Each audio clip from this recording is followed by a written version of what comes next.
नमस्कार दर्शकों, आज हम बात करेंगे स्वामी दिव्यानंद के बारे में और इस धर्मू भाई के बारे में, जिसका ये चैनल है संसार क्रांति, जिसके ऊपर पॉडकास्ट में आके ये संत रामपाल जी महाराज जी के ऊपर टिप्पणी करता है कि संत रामपाल जी महाराज सत्यार्थ प्रकाश को गलत डिकोड करते हैं और दयानंद सरस्वती जो है इसकी जो शिक्षा है इनको गलत तरीके से बताते हैं। तो मुझे एक बात बता दे मूर्ख आदमी, अगर मान ले कोई आदमी कह रहा है भाई लड़की छेड़नी चाहिए, दूसरा कह रहा है हाँ भाई छेड़नी चाहिए, तो इसका मतलब वो उस दूसरे आदमी के भी विचार हैं कि लड़की छेड़नी चाहिए।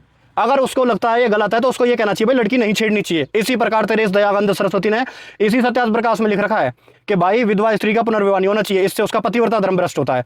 वहीं दूसरी तरफ कह रहा है कि 11 पुरुषों के साथ नियोग कर सकती है अगर उसे संतान उत्पत्ति करनी है तो, और वो दूसरा आदमी भी उसे गिफ्ट में दे दे करके जिसकी पत्नी गर्भवती हो। ये तेरे इस दयानंद के विचार हैं, इस गू के, इसी गू के टोकरे लेके तुम मान रहे हो आज तक। अगर तू ये कहता है कि दयानंद सरस्वती भाई बढ़िया आदमी था तो उसकी शिक्षाओं को तुम लागू करो ना समाज में। किसने मना करा भाई? संत रामपाल जी महाराज कहते हैं नशा नहीं करना चाहिए, अपने बच्चों में उन्होंने लागू करवाया। उनके जितने भी शिष्य बेटे बेटियां हैं कोई भी नशा नहीं करता। संत रामपाल जी महाराज जी ने कहा कि बहन बेटी को समान आदर मिलना चाहिए, इसलिए दहेज प्रथा खत्म करो, तो उनका कोई भी शिष्य ना तो दहेज लेता ना देता। संत रामपाल जी महाराज जी ने कहा कि किसी प्रकार का जाति और मजहबी भेदभाव नहीं करना, सब परमात्मा के बच्चे हैं, तो वैसा ही वो अपने शिष्यों से करवाते हैं। अब बात आती है तेरी।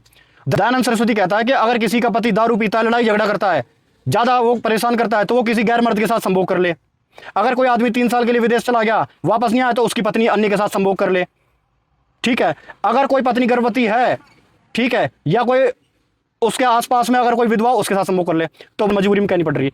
तेरे घर कुंबे में कोई तो बहन बेटी विधवा होगी, किसी का पति तो दारू पी के लड़ाई करता होगा, कोई तो ऐसा होगा अरे समाज में जो बाहर विदेश में सेटल होंगे जो 3 साल से नहीं आए, उन सबका नियोग करवा दे। एक बार 11 आदमी लाइन में खड़े करवा दे। दयानंद सरस्वती कहता है जैसे विवाह होता है वैसे नियोग भी होना चाहिए।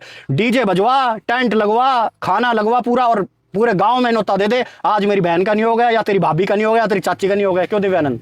करना लागू समाज में। जब तू 10, 15, 20 के उदाहरण पेश करेगा, उनका नियोग करवाओगा, जब तो समाज विचार करेगा कि भाई इसने अपनी बहन बेटियों का नियोग करवाया, 11 आदमी आता है। अब इसका क्या असर पड़ रहा है समाज में? समाज विचार करेगा तब लागू करेगा। इस गुण तू ही खाना, दूसरा तक के ऊपर उसरा, तेरे पे खुद पे तो खाया नहीं जा रहा। तू अपनी बहन बेटियों को नियोग करवा, पहले उस शिक्षाओं पे खुद तो चल। ये वीरेंद्र आर्य से खुला चैलेंज है भाई, इस धर्मू से खुला चैलेंज है, और तीसरा तेरे से खुला चैलेंज है।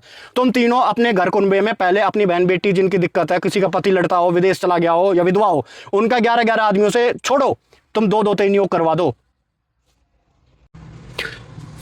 अब जितने भी तुम आर्य समाजी भांड बकवास करते हो, वीरेंद्र आर्य हो गया, जयवीर डांडा हो गया, तेरा दिव्यानंद हो गया, और ये धर्मू, 2 कोटि के आदमी तुम इस सत्यार्थ प्रकाश ने इतना लेके आंड रहे हो। तीसरा ये मासूम शर्मा बकवादी भांड कहीं का, इनने नहीं मेरा इसमें लिखा कि अरे तुम अपने घर कुन पेमेंट नियोग करवाओ ना, 11 तो छोड़ दे, तू 2 3 का ही करवा दे, हम तो तभी मान लेंगे तू इतना बड़ा चेला है उस दयानंद का, और लागू करवा समाज में। समाज अपने आप देख ले क्या सही क्या गलत, बकवास कर रहे हैं। एक तरफ जहां संत रामपाल जी महाराज बहन बेटी को इज्जत दे रहे हैं, तो हम दूसरे उसी ने वैश्यावृत्ति में धकेल रहे हो।